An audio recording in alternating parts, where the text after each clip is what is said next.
Bonjour, bonjour à tous. Pour l'instant, je ne vois que des femmes. J'ai un petit peu d'avance, donc je vais laisser les personnes arriver au fur et à mesure.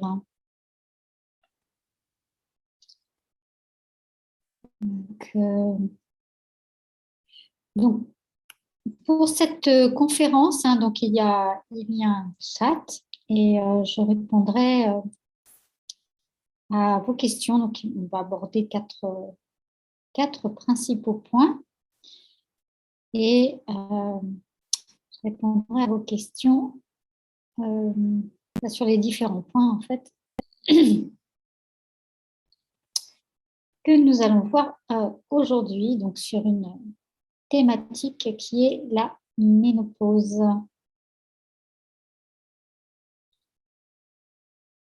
Alors, bonjour Isabelle, bonjour Marianne, bonjour Yvette. Peut-être dites-moi déjà dans le chat si vous m'entendez bien, si vous me voyez bien. J'ai eu des problèmes de connexion cet après-midi. A priori, là, ça semble être rétabli, mais voilà, si vous m'entendez.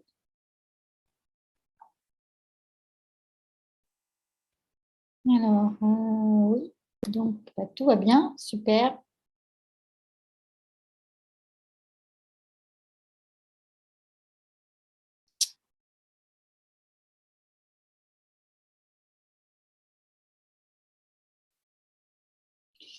Et puis, ce que vous pouvez faire aussi, si vous êtes là, c'est que le sujet vous intéresse de près ou de loin. Et donc, ça m'intéresserait si vous pouviez me dire aussi, en fait, où est-ce que vous en êtes avec tout ça? Est-ce que vous avez des symptômes ou pas? Euh, et voilà, et pourquoi, en fait, pourquoi ce sujet m'intéresse particulièrement aujourd'hui?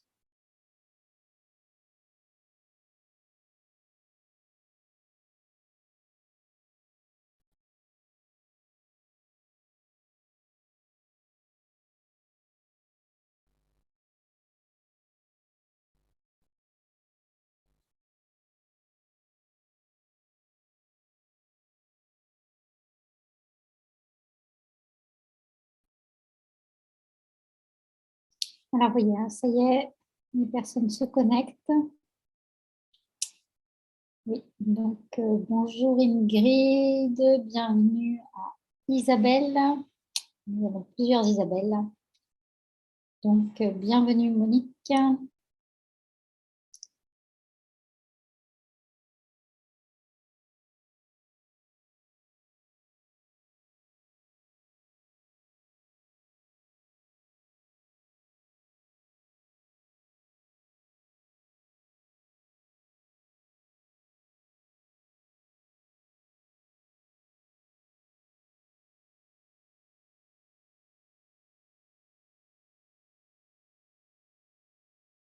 J'attends encore 1 ou 2 minutes et puis on va démarrer.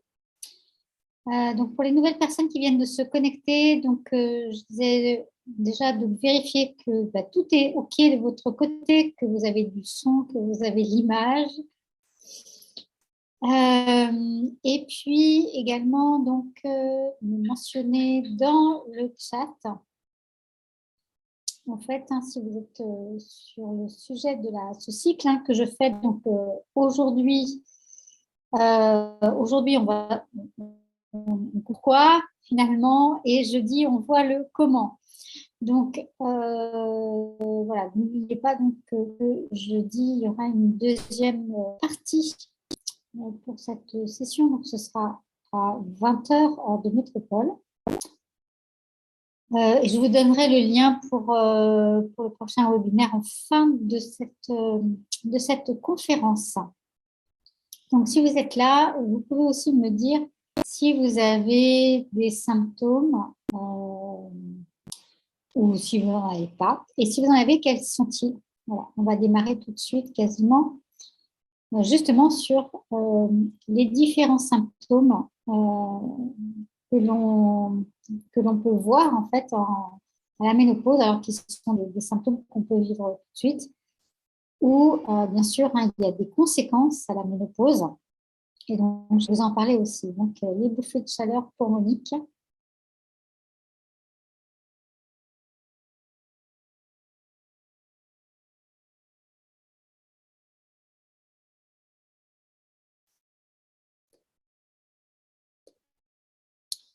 Alors, je sais pas comment.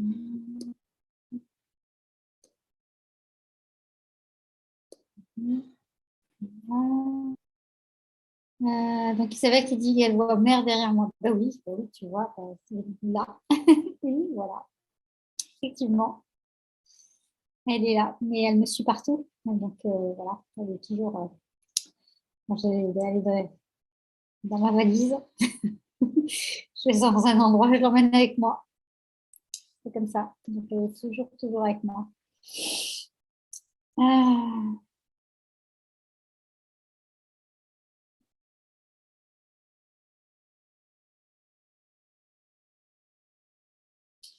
Donc, Laetitia, bienvenue Laetitia, donc, qui dit qu'elle a donc, des règles rapprochées avec une grosse fatigue.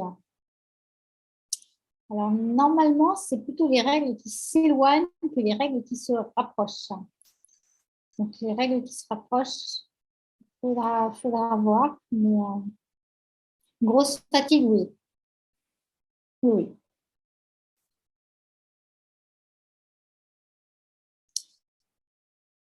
Donc, alors, les différents symptômes que vous pouvez malheureusement avoir, et on va voir ensuite, je vais vous expliquer du point de vue ayurvédique, qu'est-ce que c'est réellement la ménopause? Pourquoi, pour nous, en Ayurveda, c'est quelque chose, entre guillemets, d'assez simple à résoudre. Quand je dis simple, ça ne veut pas dire que ça se fait en un claquement de doigts en 2 minutes, hein. Ça veut dire que en termes de diagnostic et à la fois en termes de mise en place, qu'on sait qu'on doit mettre en place, d'efficacité de cette nouvelle hygiène de vie, on a de très bons résultats. Ça veut surtout dire ça, en fait, hein. Mais ça veut dire que, bien sûr, voilà, vous allez découvrir dans quelques minutes. Alors, les différents symptômes, alors en fait, en réalité, il peut y avoir beaucoup de symptômes. Euh, Depuis quelques semaines, d'ailleurs, je me suis un peu immergée dans des groupes, euh, notamment dans Facebook, de personnes qui ont la ménopause. Et c'est vrai que malheureusement, il y a des femmes qui vivent des choses mais absolument vraiment très difficiles. Donc, Nathalie, oui, les boutons sur le visage, ça peut effectivement, il peut y avoir des éruptions cutanées. Euh, Tout à fait. Alors, donc, les bouffées, voilà, j'ai fait un lapsus révélateur. Donc, les symptômes que l'on voit le plus fréquemment, ben, d'abord, c'est en fait c'est l'espacement des règles, hein. Donc là, il n'y a pas de douleur en particulier, c'est l'espacement des règles.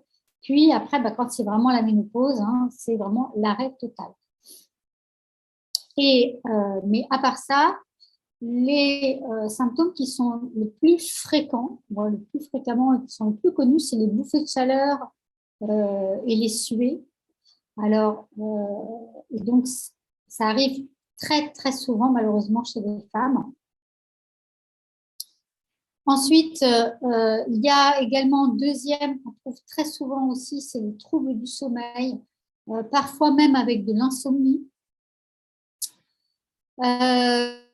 Également les troubles de l'humeur, avec des sauts d'humeur, etc. Et puis après viennent tous les symptômes qui sont en fait une plus grande sécheresse. Alors ça va être la sécheresse de la peau, la sécheresse des cheveux, la sécheresse des ongles, la sécheresse du vagin, donc une sécheresse de manière générale. Il peut y avoir aussi des problèmes urinaires. Et puis, très fréquemment aussi, donc les migraines, la fatigue, la prise de poids. Il y a, mais ça, c'est en général, c'est dans un deuxième temps aussi, donc pas mal de symptômes d'ostéoporose.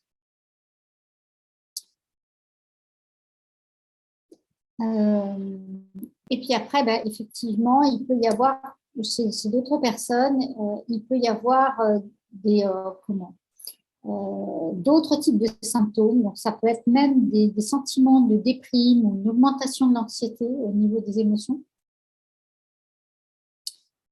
Et puis, il peut y avoir des infections urinaires, par exemple. Donc, j'ai des problèmes urinaires, mais il peut y avoir des cystites. Voilà. Il peut y avoir aussi une baisse de la libido.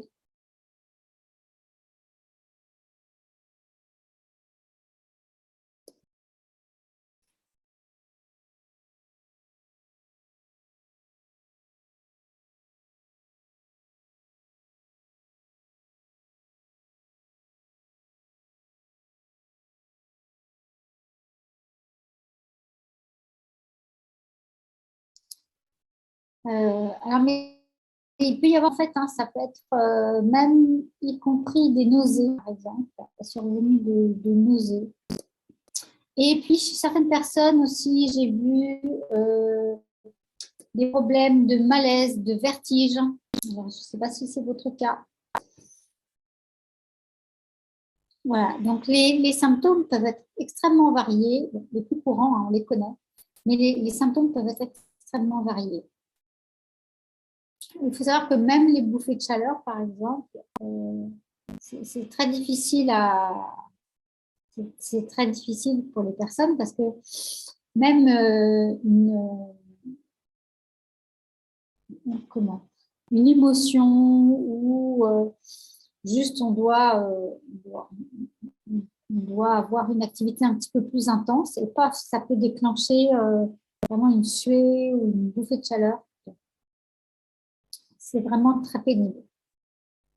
Alors, pour comprendre, euh, pour comprendre ce qui se passe dans votre corps, pour les personnes qui me suivent, en fait, c'est quelque chose dont je parle souvent, donc heureusement, vous allez encore l'entendre. Il faut savoir que, donc, du point de vue de l'Ayurveda, pour les personnes qui ne connaissent pas l'Ayurveda, nous considérons que nous avons, c'est pas que nous considérons, c'est en fait, hein, c'est l'Ayurveda fonctionne avec ça. C'est notre outil finalement.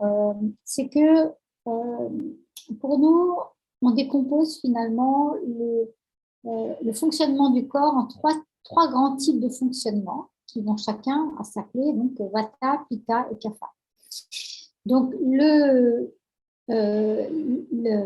avons les trois. Hein. Il faut savoir que nous avons les trois. Sinon, notre corps ne pourrait pas fonctionner. Et alors, le premier élément, le Vata à l'intérieur de nous, qu'est-ce qu'il fait? En fait, c'est tout ce qui va créer la mobilité à l'intérieur de nous. Donc, quels sont les systèmes qui utilisent la mobilité? Eh bien, par exemple, la respiration. Hein. Par exemple, la circulation du sang, de la lymphe. D'accord. Vous avez aussi, en fait, toute l'évacuation des déchets. Hein. Donc, ça passe aussi par les fonctions Vata. Qu'est-ce que vous avez d'autre? Vous avez donc ça aussi. Voilà, donc vous avez tous ces systèmes de mobilité qui Vata à l'intérieur de vous. Vous avez un deuxième grand type de fonctions qui sont les fonctions de transformation. Et donc, les fonctions de transformation dans le Pitta. Et ces fonctions sont au nombre de deux. Là, autant sur la taille, il y en a de nombreuses, mais là, sur Pitta, vous en avez deux grandes. La première, c'est la digestion et la deuxième, c'est la gestion de la température. Et ensuite, vous avez un troisième grand type de fonctions qui sont les fonctions Kapha, qui sont toutes les fonctions de croissance dans le corps et de lubrification. Donc, par exemple, la lubrification des articulations. La croissance, ça va être tout le renouvellement cellulaire, par exemple, hein, mais la croissance de l'enfant, les hormones de croissance, enfin, tout ce qui est lié à la croissance, c'est CAFA. Donc, nous avons les trois. Et en plus de cela, en fait, nous considérons que dans notre vie, en fait, nous allons avoir trois âges.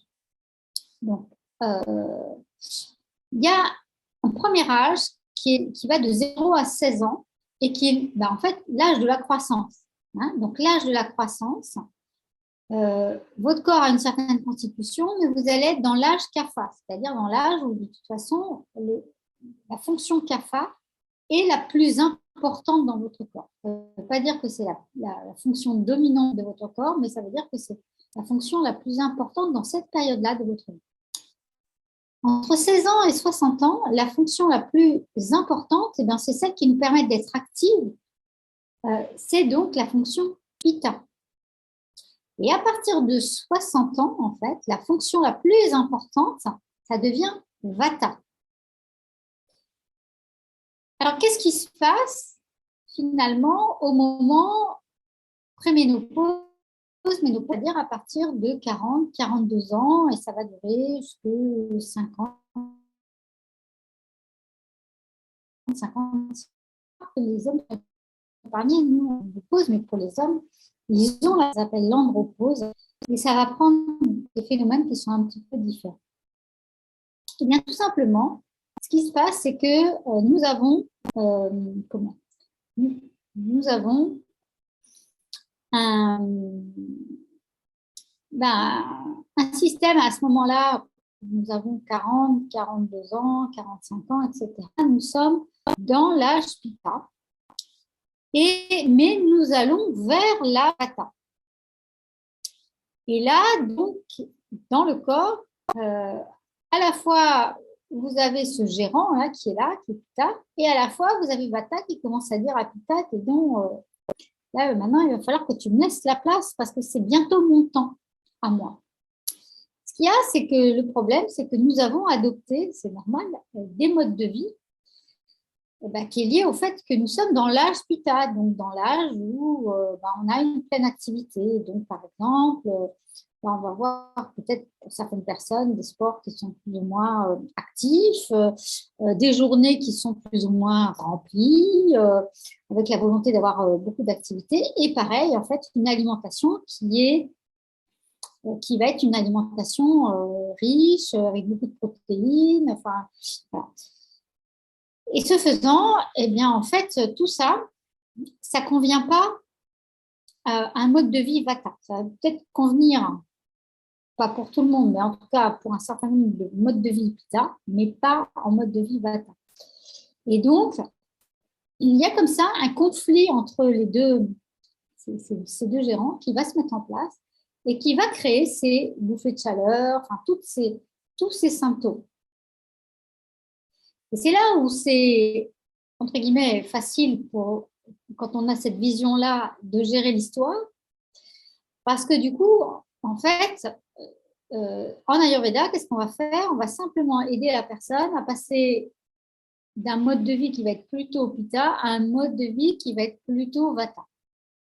Ça implique pas mal de choses, et un certain nombre dont je vais vous parler jeudi en conférence, mais notamment au niveau de l'alimentation, parce que bien se nourrir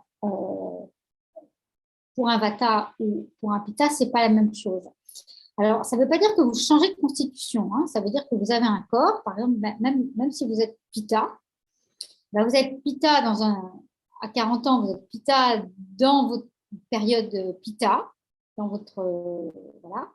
Et quand vous allez en avoir 60, vous êtes Pitta, mais dans votre période Vata. Donc, qu'est-ce que ça change?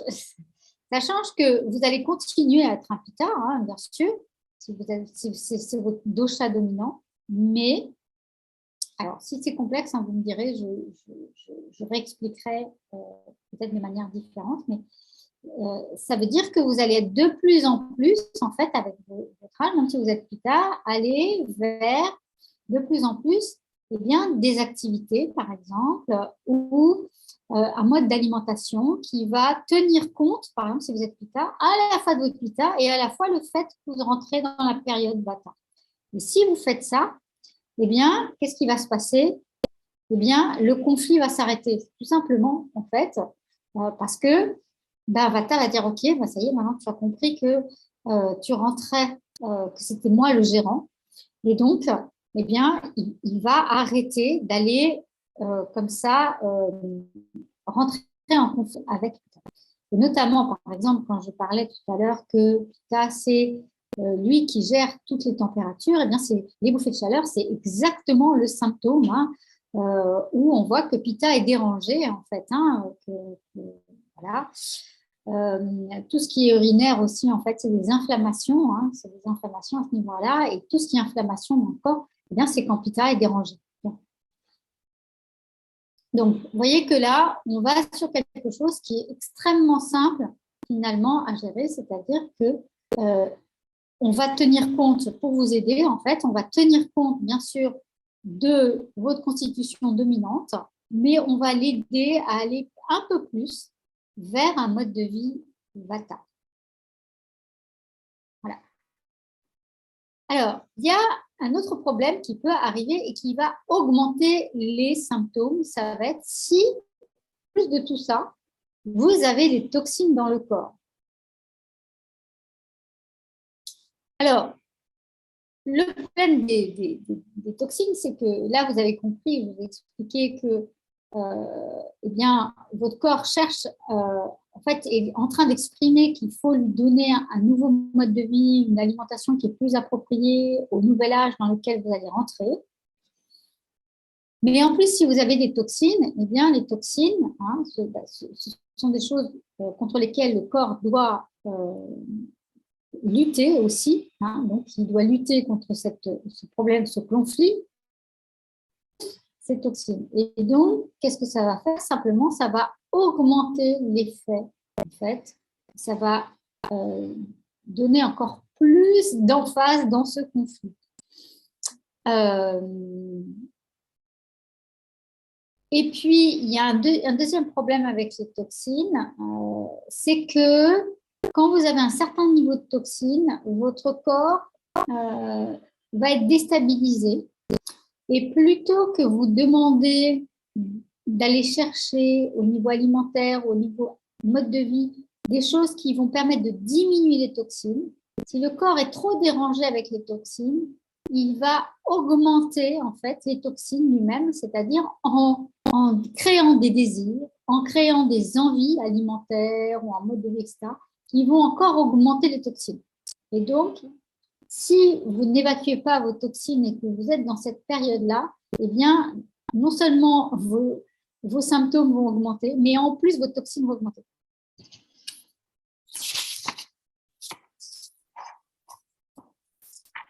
Alors, j'ai pris des notes pour ne rien oublier de tout ce que vous avez envie de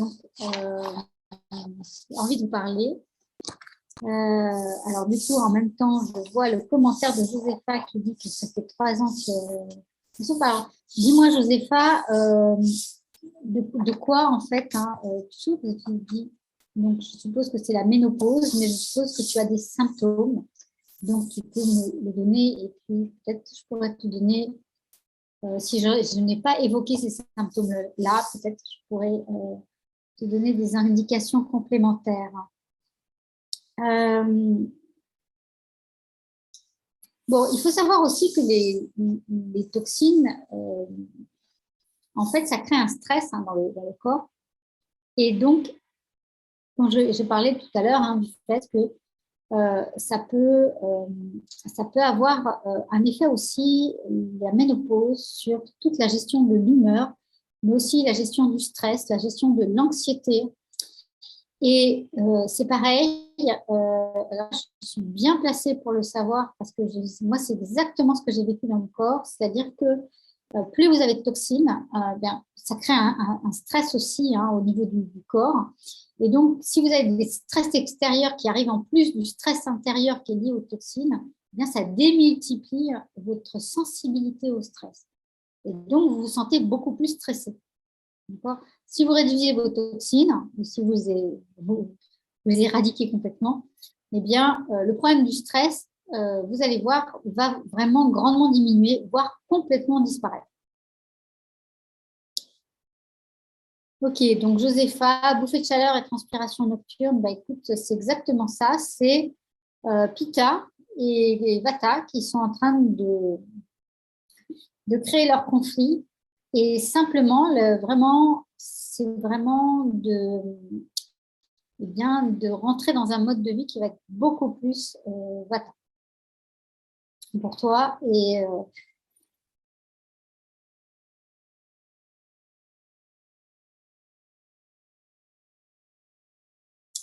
à partir de là, à partir du moment où tu vas faire ça, va complètement partir. Et puis, bon, pour les personnes que je suis dans mes programmes, j'ai des formules de plantes aussi pour les bouffées de chaleur. Donc, pour celles qui sont là ce soir et qui n'ont qui n'ont pas de formule, d'ailleurs, voilà, à ce moment-là, si je ne vous ai pas donné de formule de plante, je peux vous donner celle-ci parce que j'ai ce qu'il faut non seulement sur la ménopause de manière globale, mais vraiment aussi une qui est beaucoup plus ciblée pour les bouffées de chaleur. Alors, en Occident, on a des erreurs.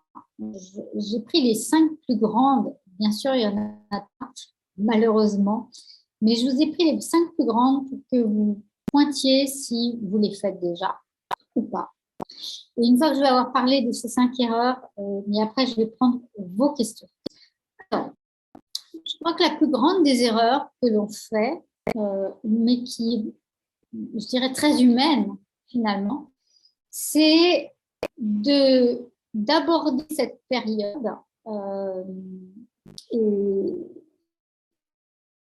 plan avoir les mêmes niveaux d'activité, les mêmes façons de faire que quand on avait 30 ans. Alors, c'est sûr que quand on a 50 ans, on a encore beaucoup d'énergie. Enfin, je vous le souhaite. Et c'est là qu'on va s'arrêter de travailler, on va s'arrêter de faire des choses, on va s'arrêter d'avoir des journées remplies. Mais ça veut dire qu'il faut commencer petit à petit à apprendre à ralentir et à plus à être par monts et par baux, à courir tout le temps, etc. Alors, l'ego n'a pas toujours envie de faire ça.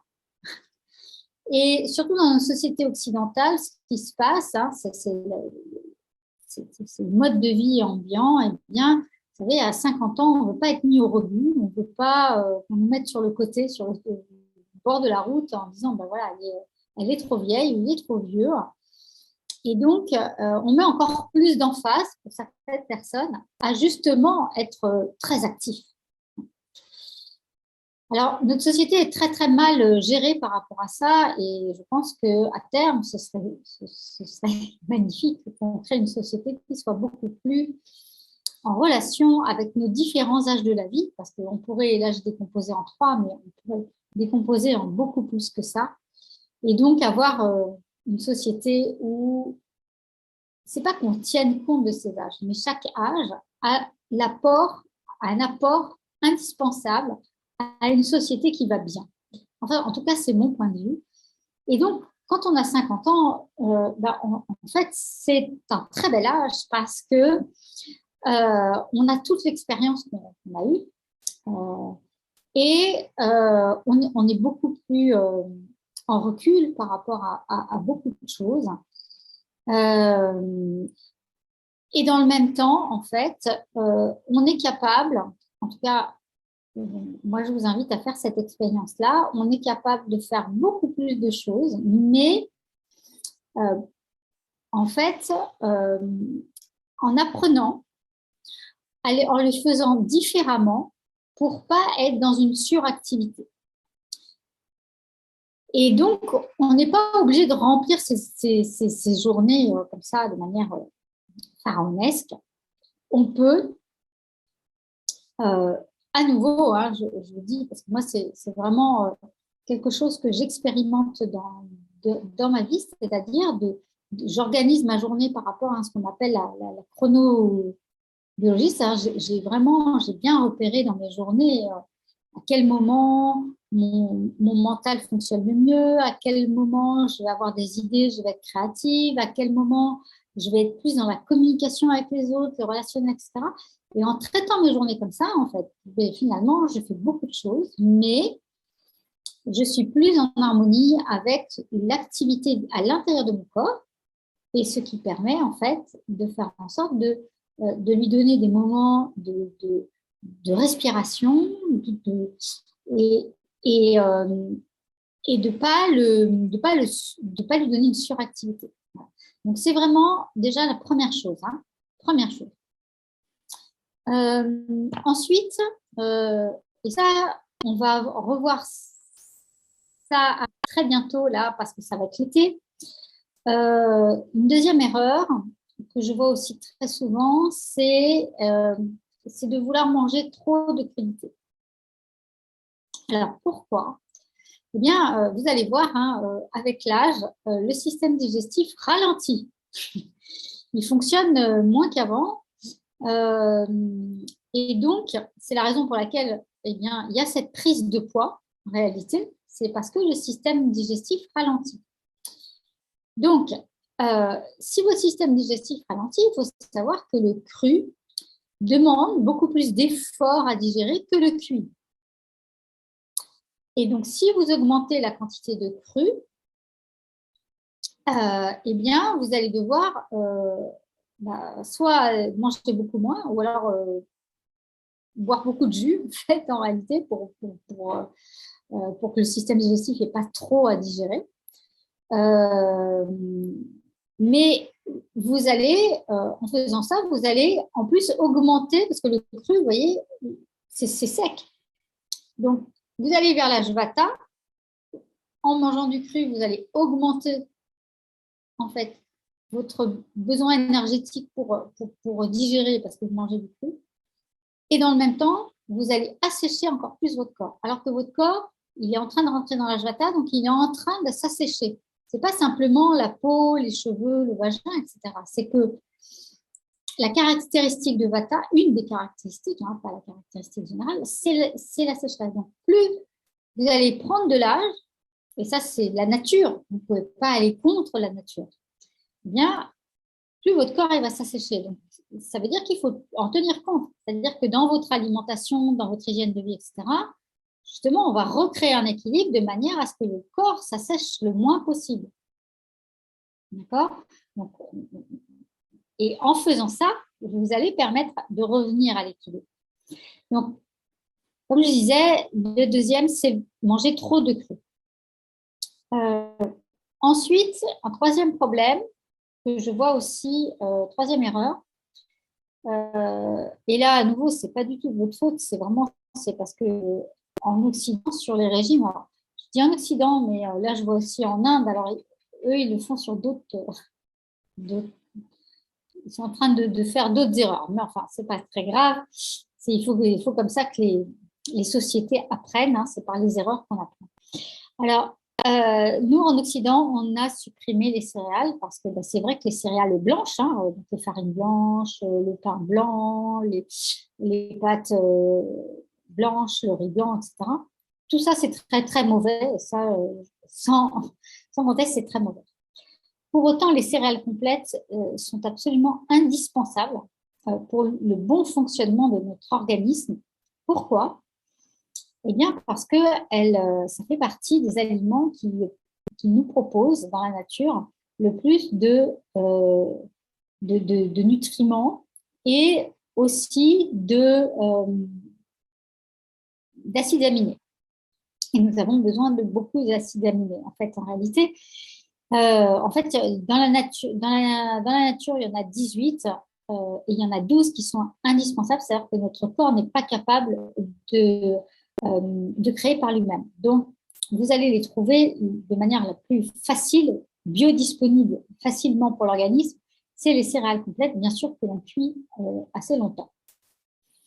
Donc, supprimer les céréales complètes, ça va être encore à nouveau une erreur qui va justement augmenter cette ménopause parce que eh bien, les céréales complètes, justement, c'est un aliment cuit, donc facilement digestible et dans lequel il y a beaucoup de nutriments dont votre corps a besoin pendant cette période-là. Donc, pour moi, c'est minimum 2 fois par jour, quelle que soit votre constitution. 2 fois par jour, vous devez manger des céréales complètes. C'est vraiment important et on va en reparler jeudi. Ensuite, il y a une autre erreur. Alors ça se voit moins souvent, mais je le vois quand même. J'habitais à l'île de la Réunion et là, je le voyais très souvent en réalité. C'est de mélanger les protéines. Qu'est-ce que je veux dire par là, mélanger les protéines? Bien, par exemple, si vous voyez, bon, bah, dans un repas, je dirais, lambda en France, par exemple, eh bien, on va prendre une entrée, une crudité, par exemple. Ensuite, on va prendre une viande et puis un légume en plat de résistance. Après, on va manger un morceau de fromage et après, on va prendre un fruit. Voilà. Alors là, je vous ai donné le truc où il y a plein d'erreurs, mais une des erreurs, c'est ça, c'est que vous avez 2 protéines dans le repas. C'est-à-dire vous avez la viande et vous avez le fromage. C'est 2 protéines. Pourquoi c'est une erreur? Parce que déjà, une protéine, c'est déjà lourd à digérer pour votre corps. C'est-à-dire que pour que la protéine animale soit digérée, il faut 3 jours, en fait, entre le moment où vous mettez dans la bouche et puis la digestion dans l'intestin. Tandis que si vous prenez un fruit, par exemple, si je vous donne que vous ayez une comparaison, il va falloir 30 minutes entre le moment où vous mettez dans la bouche et le moment où l'intestin a fini de digérer. Donc, vous voyez que là, on est sur des proportions qui ne sont pas du tout les mêmes. Donc, si vous mettez 2 protéines animales dans votre même repas, vous voyez que là, votre corps, c'est une bombe nucléaire que vous devez envoyer, en fait, parce que il va falloir qu'ils y vont. Donc, une seule protéine, si vous êtes encore avec des protéines animales, c'est une seule protéine animale. Voilà, et on va reparler des protéines jeudi. Donc Et alors, la dernière erreur, et ça c'est très très humain en fait, c'est que quand on se dit, en fait, j'ai un problème, nous avons envie de le régler le plus rapidement possible. C'est tout à fait à notre honneur de vouloir faire ça. Mais quand il s'agit d'alimentation, quand il s'agit de changement d'habitude, de changement de mode de vie, plus vous allez mettre du temps pour mettre en place votre nouvelle alimentation au mode de vie, hein, c'est-à-dire sans brutaliser votre corps, plus vous êtes sûr de garder longtemps cette nouvelle habitude. Si vous faites les choses force, eh bien, vous allez le faire pendant 1 mois, 2 mois, 3 mois ou 6 mois. Et au bout de 6 mois, ce qui va se passer, c'est que vous allez en avoir marre ou quelque chose en vous va en avoir marre et vous allez revenir à vos anciennes mauvaises habitudes. Donc, voilà les 5 grandes erreurs que je repère souvent. Voilà. Alors, comme je vous ai dit, et je vais vous mettre dans le chat le lien pour, pour le cours de jeudi, où je vais vous donner, parce que là, on a vraiment le pourquoi la ménopause, en fait, peut être un enfer, en tout cas, peut être une période difficile pour la femme. Et donc, jeudi soir, à 20h, je vais vous donner les 3 secrets qui vont vous permettre justement d'en sortir. Alors, en attendant, moi, ça m'intéresserait d'en savoir plus sur vous, sur ce que vous vivez. Donc là, j'ai Josepha qui m'a témoigné de ces bouffées de chaleur et de ces transpirations nocturnes. Donc j'espère que déjà, Josepha, ce que je viens d'indiquer te donne des informations complémentaires, des informations qui te permettent de mieux comprendre ce qui est en train de se passer dans ton corps. Et puis, si vous avez des questions, eh bien, je suis ravie d'y répondre. Donc, je vais vous laisser quelques instants pour pianoter dans le chat et me poser vos questions.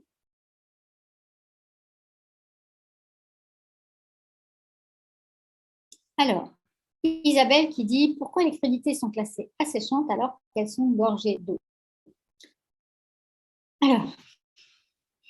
Alors, le cuir aussi peut être gorgé d'eau. Hein, si tu fais cuire à la vapeur, à l'eau.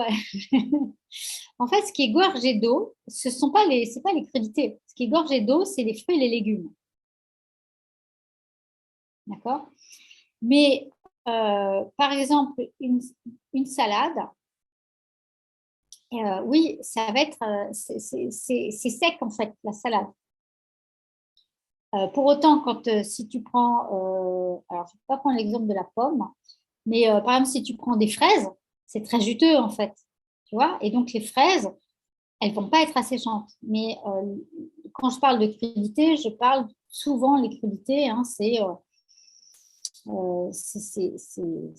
des salades, c'est bon, les tomates dans une moindre mesure, mais les concombres, etc. Et en fait, bien sûr, c'est gorgé d'eau, mais l'eau est asséchante. Euh, donc, en fait, si tu veux, on a une vision, c'est vrai, hein, on a une vision, c'est si on boit beaucoup d'eau, ça va nous hydrater.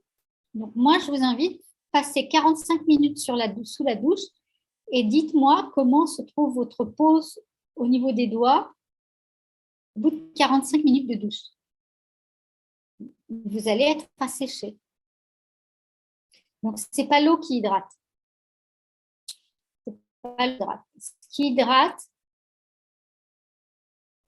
Ce qui hydrate, en fait, il y a plusieurs choses qui hydratent. Hein. Il y a la chaleur qui hydrate, par exemple. Donc, par exemple, si tu bois de l'eau glacée ou de l'eau chaude, le niveau d'hydratation dans ton corps ne va pas être le même. C'est la raison pour laquelle les Bédouins dans le désert boivent de l'eau chaude et pas de l'eau froide. Parce que l'eau chaude hydrate plus que l'eau froide. Bien que la sensation de froid dans la bouche, quand il fait très chaud, est très agréable. Hein, mais ce n'est pas parce que ça hydrate.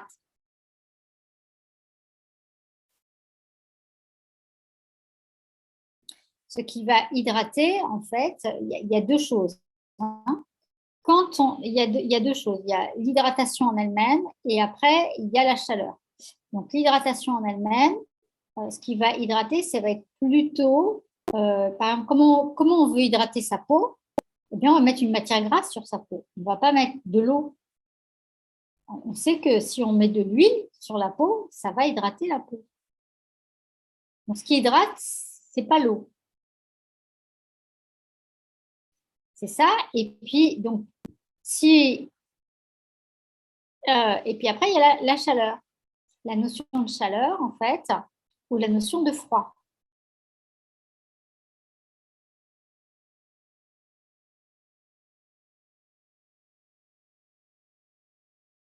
Alors, Josépha, moi, je te conseille, bon là, ça va être vraiment l'été. Et à nouveau, voilà, j'espère que tu peux être là jeudi parce que ce sera des questions sur l'alimentation. On va vraiment beaucoup parler d'alimentation à ce moment-là. Euh, il y a une chose qui est très, très bien, enfin, moi, que je trouve très bien, en fait, pour augmenter justement cette notion de froid à l'intérieur de soi.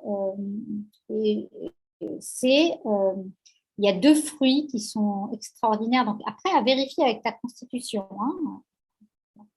Il y a deux fruits qui sont extraordinaires pour ça. Donc, tu fais des smoothies de pastèque ou des smoothies de melon. Et là, tu vas voir que ça va augmenter la quantité de fraîcheur dans ton corps. Encore plus que l'eau glacée. Voilà. Et des jus de concombre.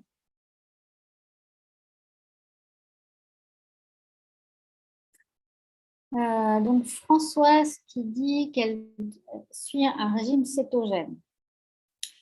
Alors, le régime cétogène n'a pas à ma connaissance, pas tellement de vertu, en tout cas, pour résoudre le problème tel que je viens de le décrire là. Le régime cétogène va retirer les glucides, mais le problème, c'est que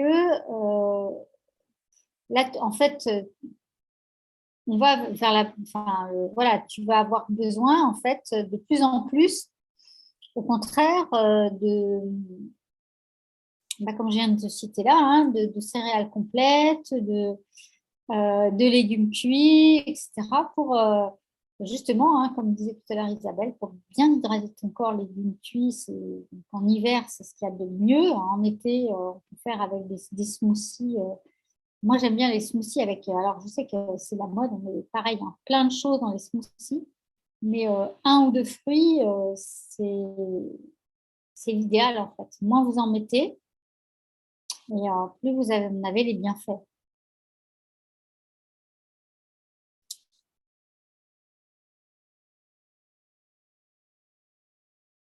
Donc, le régime cétogène, donc, effectivement, le régime cétogène, comme il est gras, il va permettre de mieux hydrater. Par contre, il va être déficient dans d'autres problématiques et à terme, ça va poser des problèmes de minéralisation du corps parce que l'augmentation des protéines, il faut savoir, Françoise, que l'augmentation des protéines, surtout dans cette période-là, ça crée de l'ostéoporose. Ça paraît contre-intuitif ce que je te dis, mais c'est malheureusement une des grandes causes de l'ostéoporose, c'est qu'on mange trop de protéines.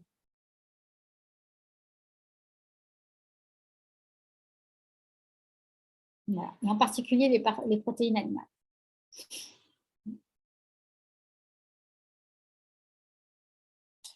Alors, Magali qui dit, j'ai 44 ans et j'ai un syndrome prémenstruel de plus en plus fort, sein qui gonfle, les ballonnements avec perte d'appétit. Je pense que la ménopause s'invite discrètement. Avez-vous des plantes? Alors, oui, bien sûr, Magali, j'ai des plantes.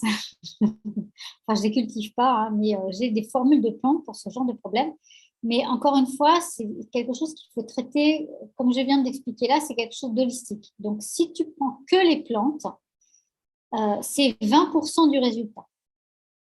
Si tu veux vraiment avoir un résultat, la chose numéro un, c'est l'alimentation. La chose numéro deux, c'est le mode de vie. Et enfin, ensuite, en troisième, les plantes. Donc, quand tu fais les trois, c'est le jackpot. Mais le numéro un, qui va te faire 70% du résultat, c'est l'alimentation.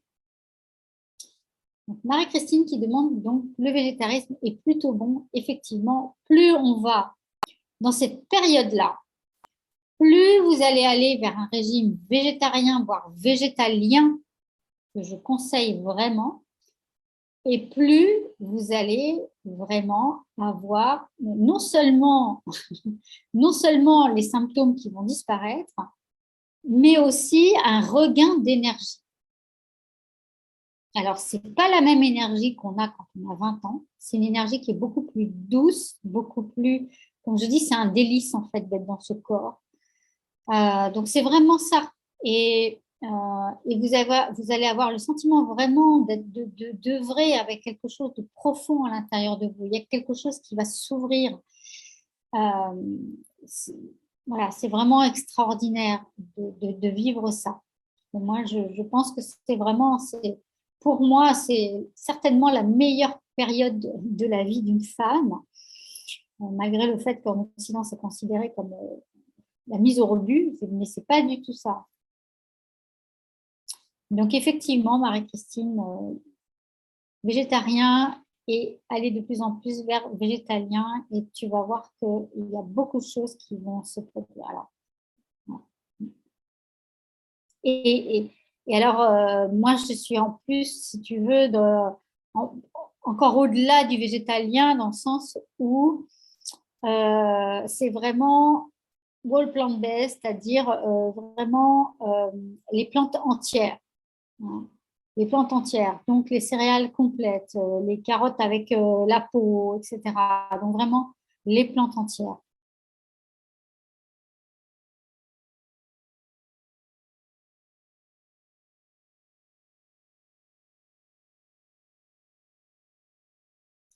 Oui, Marie-Christine, merci de ton témoignage.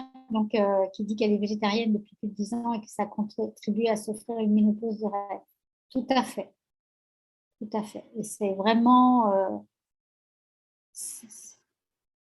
merci de ce témoignage parce que, encore une fois, hein, plus vous allez manger, il y a vraiment les- plus vous allez manger vraiment proche de la nature et moins vous allez souffrir. Et c'est une période où on peut plus, on peut de moins en moins faire ce genre d'écart. Voilà.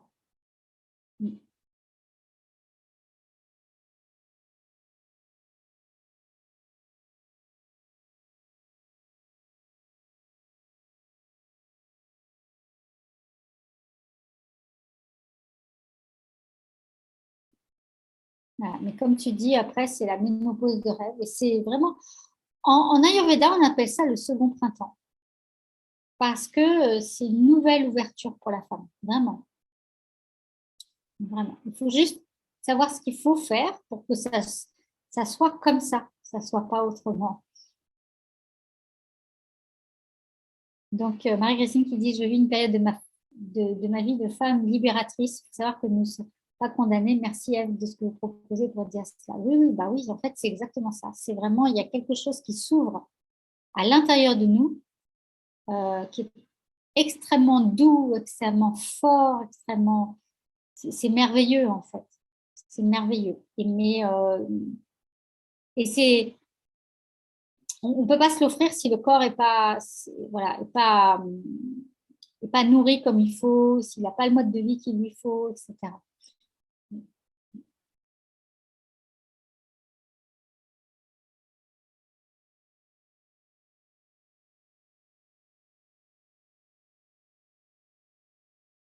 Voilà. Alors, je vais vous remettre le lien pour jeudi soir, parce que jeudi, c'est vrai que on va vraiment reparler de tout ça, de ce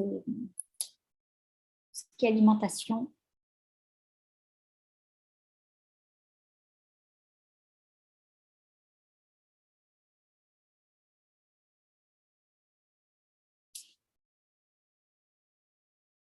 Voilà. Ben, je vais prendre une dernière question. S'il y a une dernière question.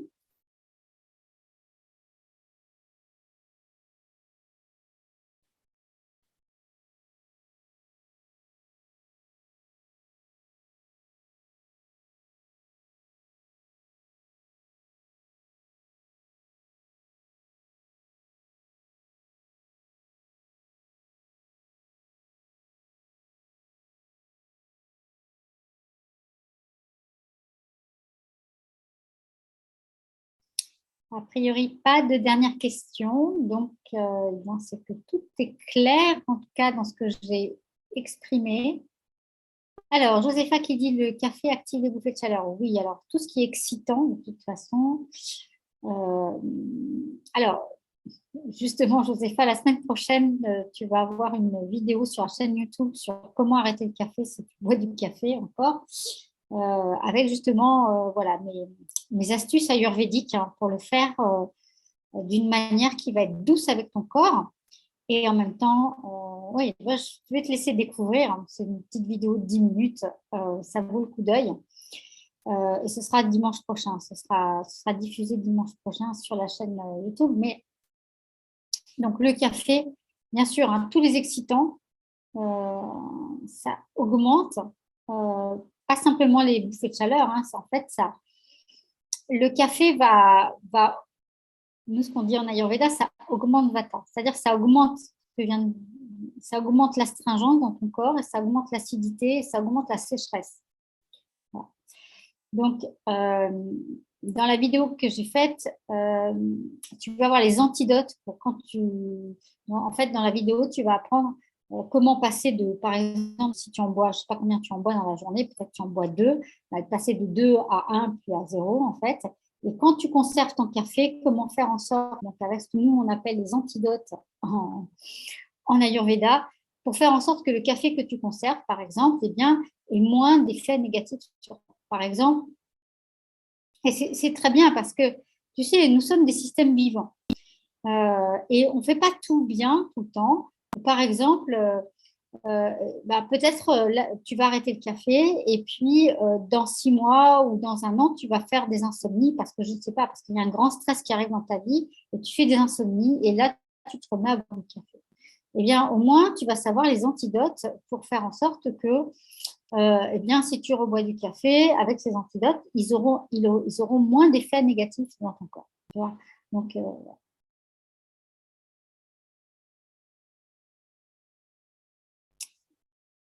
donc, Kathleen qui dit l'acidité est un gros problème pour moi. Il faudrait voir ça plus en détail en fait, hein, parce que ça peut se situer à plusieurs niveaux. Euh, parce qu'il y a deux visions de l'acidité, hein. Il y a la vision acido-basique qu'on voit beaucoup en Occident et il y a la vision ayurvédique. La vision ayurvédique, c'est que tu as le goût acide, par exemple, et donc quand tu as un goût acide, eh bien, ça va augmenter la chaleur dans ton corps. Par exemple, la tomate, ça a un goût acide, et donc ça augmente la chaleur. Donc, voilà. Le citron, ça a un goût acide, donc ça augmente la chaleur. Et donc, c'est pas que nous, on le voit comme acide, basique, etc., hein, mais c'est que on regarde les aliments par rapport à leur goût et par rapport, du coup, aux effets qu'ils vont avoir dans le corps, hein, c'est-à-dire vraiment à cette vision, en fait, naturelle des choses. Ensuite, Elena qui me demande quels sont les remèdes. Une bonne oui, alors après, pour la partie solution, effectivement, il y a. Donc, moi, dans mes programmes, je propose des détox, bien sûr, des détox qui sont assez douces, qui sont les détox ayurvédiques. Donc, oui, il n'y a pas que la détox, en fait, hein, comme le remède. C'est vraiment, c'est changer son alimentation, son mode de vie et puis, donc, du coup, aussi faire la détox quand il y a besoin d'une détox, s'il y a des toxines.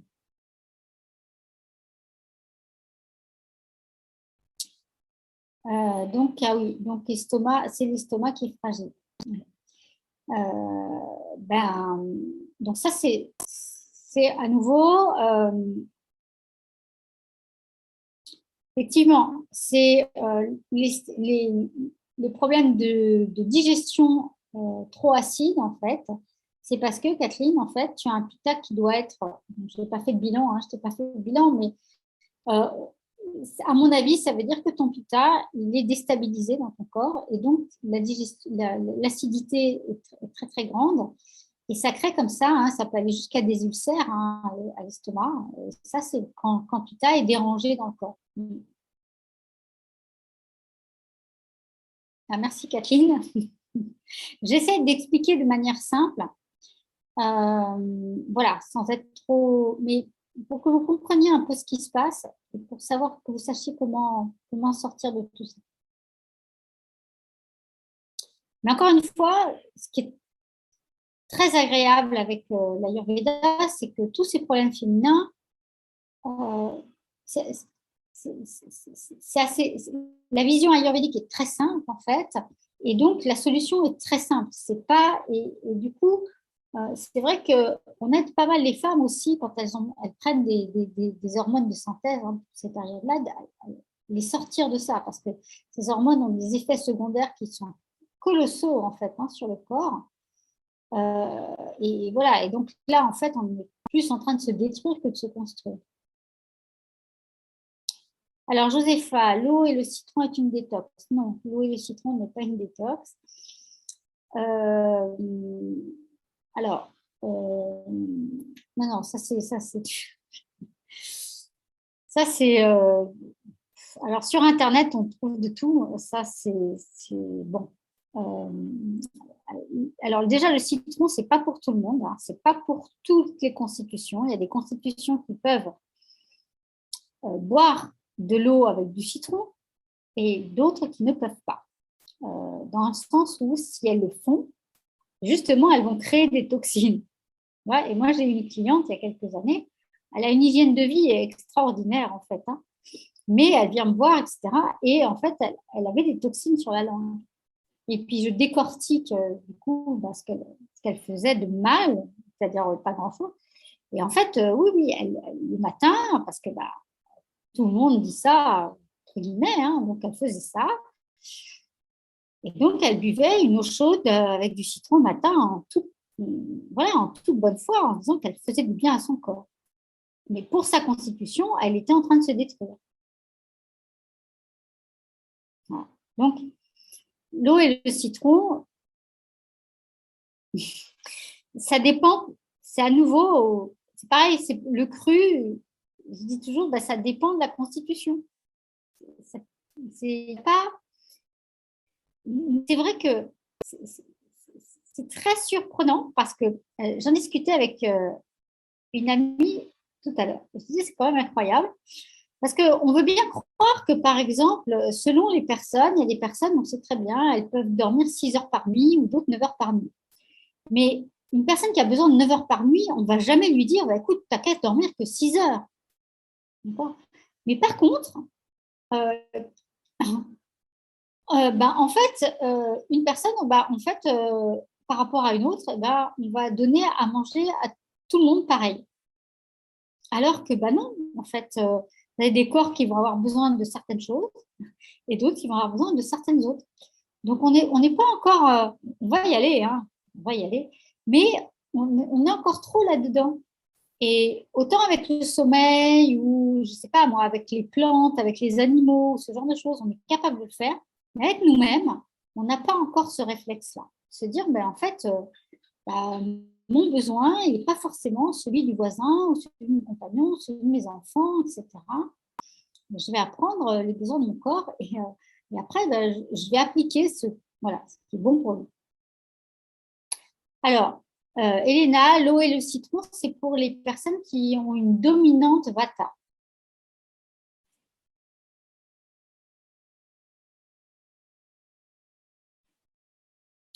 Alors, Marie-Christine, comment se procurer mon ouvrage traitant de l'équilibre alimentaire? Donc, en fait, j'ai fait un e-book, il y a pas dedans l'équilibre alimentaire, mais ce serait une bonne idée je te remercie, Marie-Christine, de cette question. C'est une très bonne question. Peut-être je pourrais faire une vidéo ou un e-book là-dessus, effectivement. Non, j'ai un e-book avec des recettes pour tester justement le type de régime alimentaire que je préconise en fait dans mon programme pour les personnes qui veulent un peu s'essayer à cette nouvelle alimentation et voir un peu, commencer à comprendre ce que ça fait dans leur corps et voir qu'en fait, on peut avoir cette alimentation de manière très gourmande et que ça va pas être, voilà, ça va pas être le ban. Non, ça va être vraiment quelque chose de sympathique. Donc, ensuite, Catherine qui me pose la question sur les hormones bioidentiques. Je n'ai pas d'avis dessus parce que moi, d'abord, je ne suis pas très traitement hormonal. Je pense que la nature nous a donné tout ce qu'il nous fallait. Donc, je suis plutôt pour les plantes. Voilà. Et donc, c'est peut-être ça dont tu parles. Mais en fait, il y a des plantes qui permettent justement à notre corps de réguler toutes ces hormones de façon beaucoup plus facile. Et c'est la raison pour laquelle, en fait, j'ai des formules de plantes pour les ménopause et la pause, par exemple, parce qu'on va pouvoir soutenir le corps, en fait, dans sa transition, en fait, hein, parce que c'est comme quand on était adolescente, il y a eu une transition, les hormones ont changé, etc. Et donc, il y a cette période de transition où, à nouveau, il y a un nouveau fonctionnement hormonal. Bon, mais c'est pas quelque chose, voilà, on n'était pas malade, voilà, on avait peut-être des perturbations psycho-émotionnelles, voilà, avec les montées d'hormones en tant qu'adolescente, mais pas toutes les adolescentes hein, font ça, donc ça dépend. Et la ménopause, ben, c'est pareil. Et donc, on peut quand même soutenir le corps avec des formes.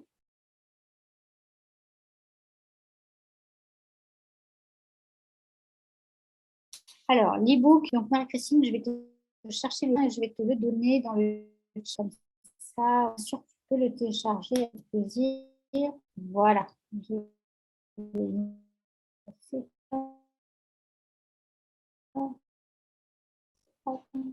Voilà.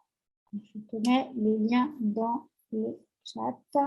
Voilà. Comme ça, tu peux récupérer les e-books. Et si tu as un problème, parce que parfois les personnes ne reçoivent pas mon email. Alors, je ne sais pas pourquoi, et certaines le reçoivent très bien et d'autres pas du tout. Donc, si tu ne le reçois pas, tu m'envoies un petit email et je t'enverrai directement le lien pour le récupérer.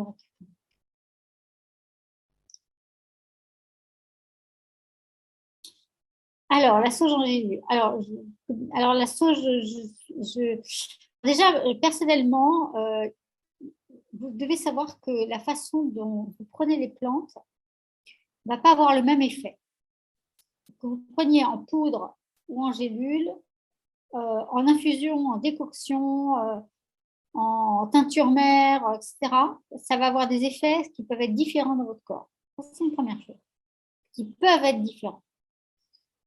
Alors après, la sauge, il faudrait que je regarde. Là, je n'ai pas mon Vidal sous le. Je ne connais pas par cœur.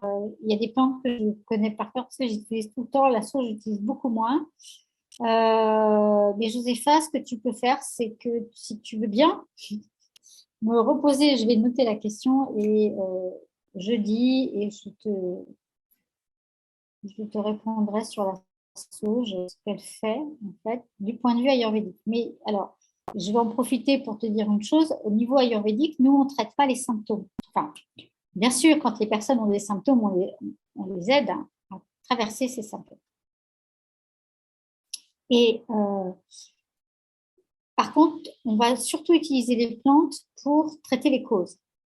Donc, par exemple, là, je vous ai parlé de la cause des problèmes de ménopause. Donc, on va traiter, en fait, si la personne, si je te fais un bilan et que donc tu vis des symptômes, donc je vais te donner des plantes, bien sûr, pour gérer le problème, mais c'est surtout que on va regarder au niveau alimentation et au niveau hygiène de vie, comment aussi on va faire en sorte eh bien d'éradiquer la cause. Hein. Et si la cause s'en va, il y a un problème. Voilà. Et donc, eh bien, tout à l'heure, par exemple, je parlais de la sécheresse, de ce genre de choses. Eh bien, par exemple, comme j'ai dit tout à l'heure, quand Vata augmente dans ton corps, en fait, eh bien, ta sécheresse va augmenter. Donc, par exemple, si on voit qu'il y a un symptôme qui est créé par une cause Vata, en fait, voilà, eh bien, on va utiliser des plantes, on va utiliser une hygiène de vie, surtout l'hygiène de vie et les plantes. L'alimentation, ça va dépendre de ce qui est à côté, mais pour faire en sorte de réduire la cause, donc réduire Vata. Donc peut-être, au niveau de l'hygiène de vie, eh bien, on va, par exemple, il y a une chose qu'on fait beaucoup hein, pour aider Vata, voilà, ça va être de faire des massages à l'huile chaude. Alors, l'huile, je ne peux pas vous donner, ne me demandez pas quelle huile, parce que ça va dépendre de votre corps. Mais le fait de s'automasser avec une huile chaude réduit Vata. Et donc, dans cette période-là que vous êtes en train de vivre, ça c'est fait. C'est un conseil que je donne tout le temps. Après, le choix de l'huile va dépendre de votre constitution. Si vous avez une constitution Pitta, on va choisir plutôt une huile qui va refroidir. Parce que si vous avez une constitution Vata, on va choisir une huile qui va chauffer. Voilà. Donc, c'est pas les mêmes huiles.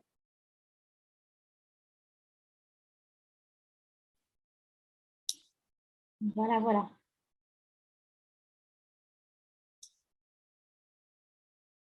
Eh bien,